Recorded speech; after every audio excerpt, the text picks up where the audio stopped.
I really appreciated the opportunity to waste time cruising around on the internet and books thinking about transparency. So I really appreciate that, Drew. I read a UK police blog about transparency from a sort of socio-global perspective. Transparency can be a really political issue, corporate ownership, all kinds of big, scary subjects. And no offense to anyone here, but maybe transparency might start to become a little bit of a buzzword because we've played out authenticity. If that can happen, it seems like it can. We seem to have played out the concept of truth lately, and so authenticity, how could it survive? I'm just going to zip through a quick little history of my story. I guess to say a couple more things about me to be, I could wax on about transparency, I guess, but it's too big of a subject. So I guess I'll say that I'm at level 18 right now, and I still get a little excited about a Zubat.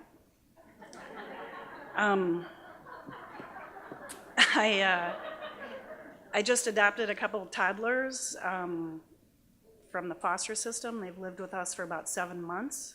So to use another buzzword, if anyone wants to talk about disruption, I'll tell you about some disruption. And I'll say that in the last year, it's become apparent to me that running a larger business is quite a bit lonelier than running a smaller business, which is sort of a weird thing. So anyway, with that, I'll go through a little history of my little business path that I'm on. I'm from Wisconsin. Wisconsin's all about progressive politics, believe it or not. That's what I want to say about it. Tammy Baldwin, supper clubs. I'm an instigator. I really love food. I like a challenge. I have a bunch of different restaurants around Minneapolis in different neighborhoods. I really like being in neighborhoods. My goal with restaurants is to actually feed people. I have a quaint idea that that's what restaurants are about. My first job in Minneapolis was at a vegetarian restaurant. A friend of mine, I really needed to get a job. A friend of mine said, go to this place, pretend you're a vegetarian, and they'll hire you as a cook. So I did that. They hired me. They would be like, go get the garbanzo beans and the tahini. And I'd be like, I hope there's a label on that, because I don't know what you're talking about. I have been fired from 2 jobs in my life, both in restaurants, once for burning my hand, and once for going to a funeral. And at that point, I vowed I would never work in a restaurant again. Then in 1991, I opened a coffee shop. And at the time, I was mostly concerned with, like, how can we all work here and be treated well, and doing sort of music and arts events and stuff like that. So after a while, though, it occurred to me that we really lacked beer. So I really wanted to open a wine bar where it didn't have to be pretentious, because there was one wine bar in town, and I knew I was really overpaying for a $4 glass of wine that I could buy in a Magnum for $3.50 at Hum's. So I wanted a less pretentious place to drink wine, and it turns out that 90s uptown hipsters could actually smile and have fun in a bowling alley, so nobody was too cool. A friend of mine was a theater producer at the time, and he had a crazy idea of splitting the door with artists, where we would run the box office and have this theater and the tech, and people producers would have access. Up until then, you'd have to raise thousands of dollars to rent a theater and then, hope to sell tickets. And it was a time in the arts community that was very self-absorbed and kind of anti-audience. So, and he was an improv artist and a pretty funny guy, and he wanted work to exist that had to draw an audience that people actually liked. So that's what that was. Early in that restaurant, I went to a talk by Judy Wicks, who is a food hero and a sustainable business pioneer. That was the start of my concern over choosing sustainably farmed ingredients. Until then, as I said, I was interested in sort of work environment issues, but the day after I heard Judy spoke, I removed the seafood from the menu at BLB and announced that within the year we'd be serving all locally farmed proteins. And that took about 2 years, and we're still working on it. Every day we work on it. I love this poster. I spent an hour peeling it off a wall in somebody's basement bar at an estate sale, and now it hangs at the Red Stag. But it reminds me that restaurants are the small businesses that use the most energy, the most resources, and generate the most waste. And while I love food and I really love making places that people gather, we got to do it in a better way. So that's what sort of keeps me coming to work. In 2006, my friend Joey dragged me to this warehouse space in Northeast. This is a picture of it after we removed all the drywall and the tiny little rooms, et cetera, et cetera. And the Doug fir beams really inspired me to think about the northern Wisconsin supper clubs of my youth. So that's what we created there. It's Minnesota's first LEED certified restaurant. That was a very difficult creative process. A lot of constraints. I think constraints always produce more creativity. So every time something different happens in the Bryant Lake Bowl Theater, which has about 5 entrances, every couple months, someone does something different to enter that space, and it's been going for almost 25 years now, so kind of amazing. LEED requires something educational on site, so we built this crest out of Endangered Species. A cool story about this is that hopefully, if he's in the room, he can correct me, but the designer did not have a very good relationship with his father. They didn't speak very much, but his father had been a biology teacher, and so he helped him do the research and find the pictures of these animals and helped with the stories, and it repaired their relationship, which I think is a pretty cool story. Pat's Tap was inspired by the dive bar that was already there, by a bar in Appleton, Wisconsin that was called Pat's Tap that had closed, and by my mom, Pat. So it had a lot going for it. And the team that did that work won a few design awards, I believe, a pushpin and some other graphic design award, and some interior design awards too, yeah. So that was a really, really amazing project. It should be LEED certified. It's not. A lot of people don't know that Pat's has a solar array on its roof. That same year, we won the RFP to open Bread and Pickle on the lake, where we eliminated plastic water bottles from going in the lake and figured out a way to serve affordable grass-fed beef.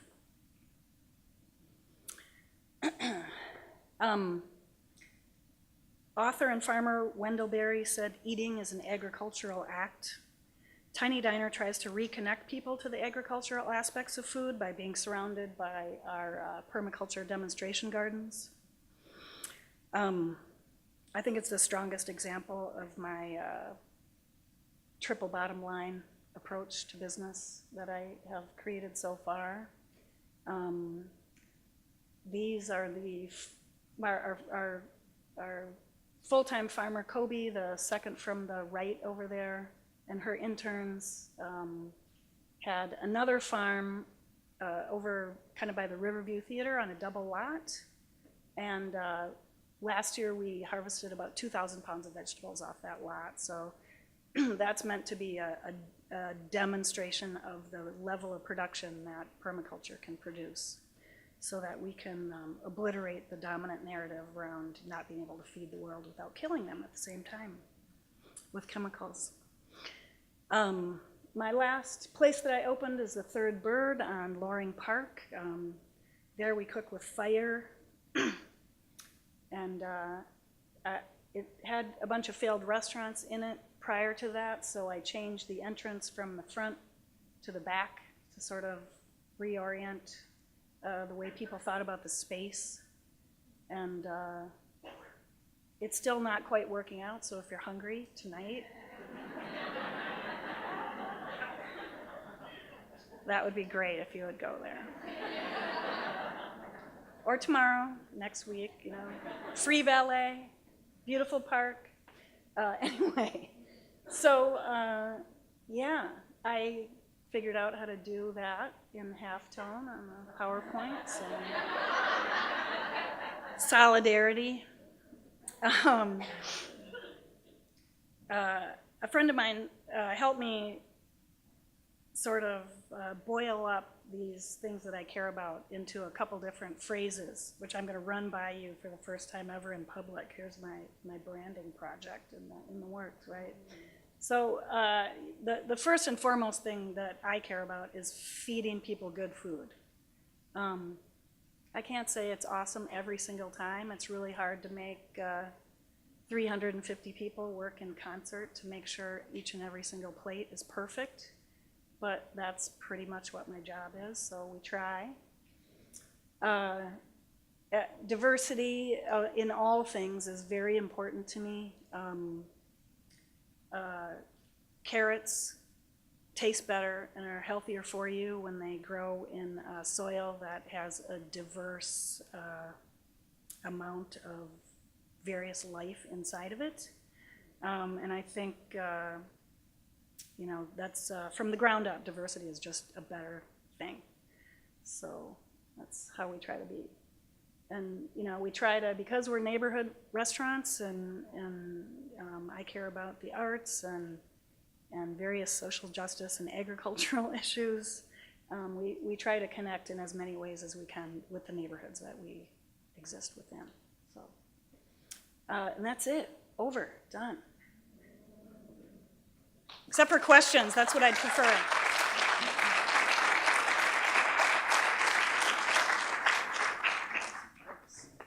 All right, I'm going to get some mics fired up here, and how we're going to do this is if you have a question, raise your hand. We'll get you a mic.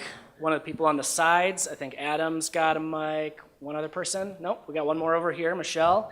And if you have a question, speak into the mic. We'll try to get that nice and clear, and Kim is happy to answer any questions you have, so here you go.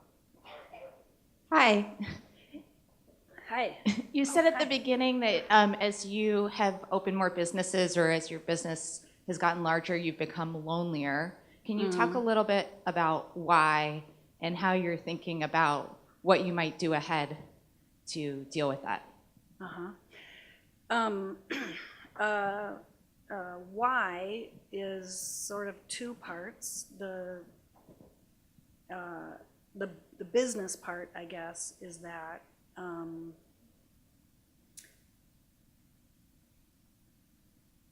as much freedom as I can give my coworkers, or responsibility, or allow self-direction, et cetera, people, the bigger the business gets, the more power that accrues to me that I don't want, you know, in some ways.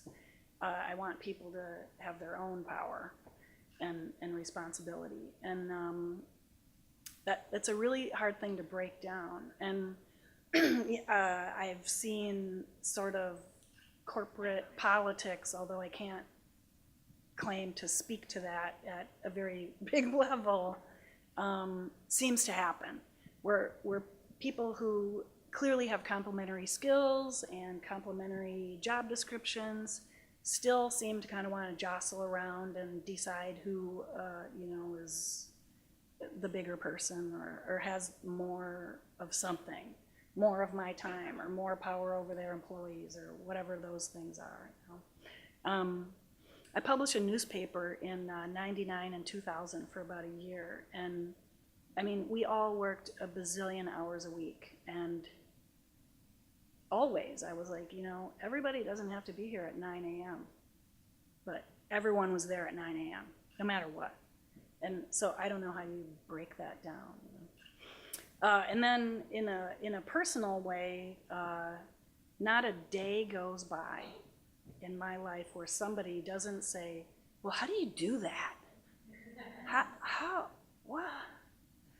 can you possibly run all those businesses, And honestly, the way I never respond is really like, seriously, why? I'm offended that you're asking me that, because there are millions of people in the world who run small businesses. I totally understand the curiosity, like it seems like a lot, but just like everyone else who has a job where you move amongst a bunch of different responsibilities, I have a lot of people that help me. A huge team of people. I know how to do a fairly narrow set of things, and I can do a pretty broad set of things, sort of a little bit, but not super well. So that gets kind of lonely, that out in the world, just that's the question I get asked, and nobody says anymore like, have you built any tables lately, or have you seen any good movies lately, or what's the book you're reading, or normal things that people talk about. So that feels kind of lonely sometimes. So that's what I'm referring to. Yeah. How you doing? Thanks for doing this. Appreciate it. You're welcome. 2 quick questions. You mentioned triple bottom line approach. Was that the feeding good people, diversity, and neighborhood connection, or was that a whole different business concept that you have?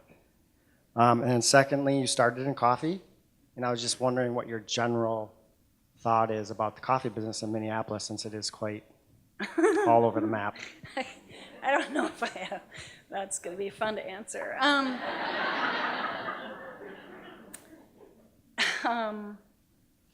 Triple bottom. Well, triple bottom line approach, like boiled down, pretty simplistic, is people, planet, profit. You consider all those things when you're making decisions in a business, not just profit. So you consider all the stakeholders, the customers, the employees, the producers, anyone involved in whatever product you are selling, I guess. Planet, pretty obvious. I mean, you consider the environmental impact of what you're doing, and to me that is also about people, because though I'm a huge tree hugger and I go running out of my house ready to kill somebody when I hear a chainsaw, soil health and air quality and clean water is really about human health and happy, productive people. So that's really important. I could probably focus a little more on profit than I do. I could make several $100,000 more of profit a year if I would not sell the beef that I sell. If I would sell a beef that is now called grass-fed, because a few months ago the USDA decided that pretty much anything you feed to cattle is grass,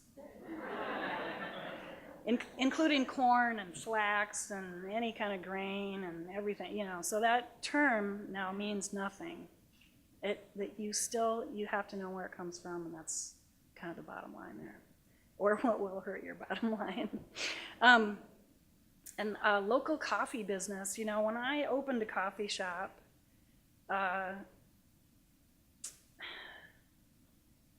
I was just sort of swept up in a moment. I had a friend who I cooked with who was like, we should open a coffee shop.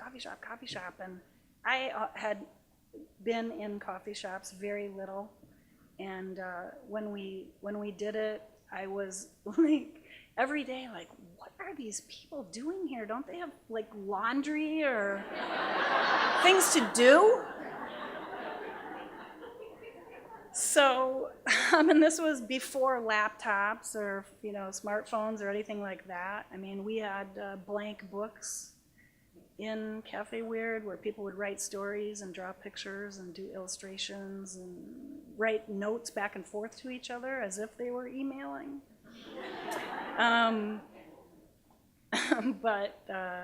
Yeah, so still today, I mean, now I know that I have friends who are freelancers and they go to coffee shops to work. But yeah, I don't really have general thoughts about, I cannot possibly engage in the local coffee shop scene. I'm a little annoyed by light roasted single source coffee, just because I like dark roast coffee. And of course I want to see it shade grown, you know, child labor free, chemical free, et cetera, et cetera. So those are, if it's not that, then I don't want to see it, so, yeah. So, in the name of making the world a little less lonely, what books do you like to read, and what do you like to do in your free time? Yeah. Well, as I said, for the last 7 months, I've been kind of busy with this other activity, and reading is really kind of held to periodicals for me right now. And in my normal life, I would be reading architectural magazines, and I read a magazine from the Institute of Future Studies in Copenhagen called Scenic. It's amazing magazine. It's like porn of every kind, pictures, text, ideas. It's really cool. So I am not reading a single book, nor can I remember the last book that I read. But thanks for asking. Hi, Kim. I'm just curious, how do you decide what each of your restaurants is going to be in terms of the brand and personality of them, and then what keeps you up at night? Aside for kids. Yeah. I'm really place and space driven. I had a chance to do a blank box last month, and I put a lot of thinking into it, but I just couldn't do it. I wasn't attracted to it at all. For instance, with Pat's, you know, it was a dive bar that I had gone to a few times after a broomball game. You could pay $2 for a two-hearted 1 week, and the next week it would be $4.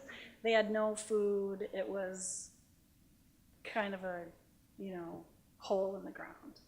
And when I got my hands on, which really excited me to be able to transform it, you know, I mean, the BLB was that way too when I took it over. But the BLB was fully formed except for the theater, and some redecorating. But the redecorating was really just peeling away the layers, going back to the 50s, and so that was really easy.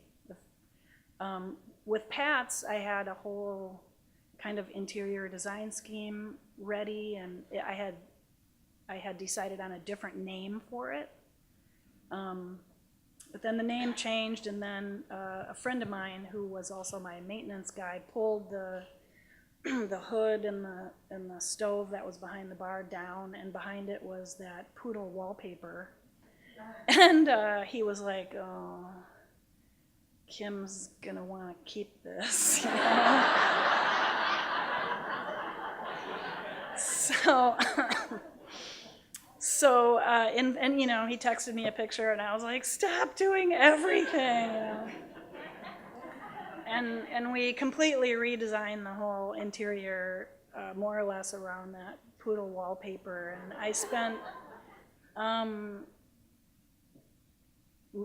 2 months probably, like racking my brain, like, how do you get somebody to make new wallpaper? Because I wanted to put more of it up, and there was only this one little piece. And finally, I remembered that I had someone working for me whose dream it was to make wallpaper.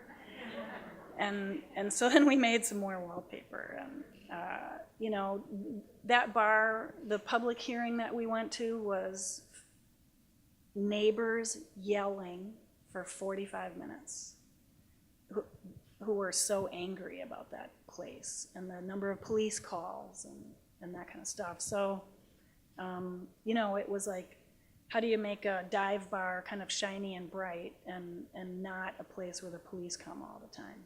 So all those pieces working together sort of made that. And with Tiny Diner, a big giant empty lot with a tiny little building that had been for sale. And I mean, it's in Powderhorn and Bancroft, right? It wanted to be gardens. It used to be a gas station. It was the prototype Erickson gas station designed by Frank Lloyd Wright's son. Before that, it had been the last standing really big farmhouse, which is why it's sort of a bigger piece of property than all of the other residential properties around it. It sort of sits on an island by itself. So, you know, the kind of full circle, getting rid of the gas station and putting up a solar array and gardens was really fun. So. I have a question for you. Partnering off what you've just been talking about, how does your vision tie in with the interior design team you partner with, and how that process evolves for each one? Because you have to sort of have a framework to start with, but then things like the wallpaper come up and things shift, especially when you're working within the lead framework. Yep. I did work with a designer at the Red Stag. That person was extremely tolerant of the fact that I have a very particular vision, and I already had most of the choices made. Collaboration is really important to me with the interior stuff, and honestly, I'm supposed to be opening this champagne bar, and all the creativity has been sucked out of my head by a 4-year-old and a 2-year-old, and I haven't been able to get it open. And I've been thinking, like, I need to actually engage with an active interior designer right now, or I'm never going to get this project done. And I've never really been in that place before. With the Stag, the lead requirements were really difficult, and finding materials and things to use was really hard. I mean, the plumber and the electrician didn't know where to get low VOC caulk, for instance. Today, you can't buy anything else. You have to go to a special place to get volatile VOC caulk, you know. But I had a flag to wave with that project, which was that, you know, LEED certification and sustainable spaces don't need to be cold, modern boxes. There are a lot more organic materials out there now for those kinds of projects that are new materials, but I really wanted to engage in salvage in that project. So a lot of people heard about the project because it was going to be the first LEED certified restaurant. So, you know, I had an architect that I knew call me and say, hey, you know, they're ripping marble out of the Marriott because they consider it dated. Maybe you want it, you know. And I was like, yeah, it's 1,000,000 years old. I'll take it, you know. And I love thrift store shopping and estate sale shopping. I love that process. So just going around looking for things was really fun. The paneling comes from one of the busiest Forestry Stewardship Council certified lumber distributors in the country, which is in, I think, Maple Plain. He had done Douglas fir veneer that he made specially for a library at Harvard University to match their old Douglas fir, and he had just enough of it left for me to do my project, just like sitting in the corner. So it was a lot of running around and looking for things. Yeah. And with Pat's, it was all about circles because of skee ball. So I had an iron worker that made some places where we needed railings and barriers and light fixtures, recycled glass, bottle bottoms and stuff like that. So yeah. Hi, Kim. Hi. I had a question. Do you think privilege played a role in your success? And if so, what kind of privilege?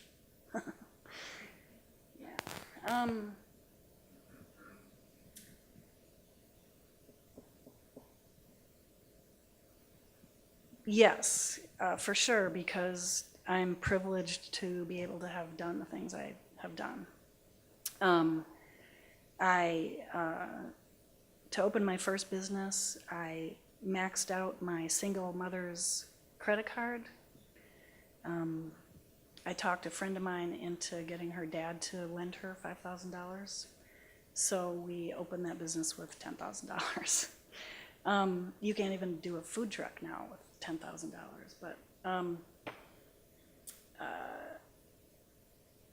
I was privileged to have access to that capital from family, but in general, women don't have access to capital, and especially in the restaurant industry. So it's taken me 25 years to get access to capital. Now I kind of have it, and now I'm not really interested in opening any more restaurants. So I think I was privileged to have gone to the U of M for a short time and to have worked there because it really acquainted me with bureaucracy.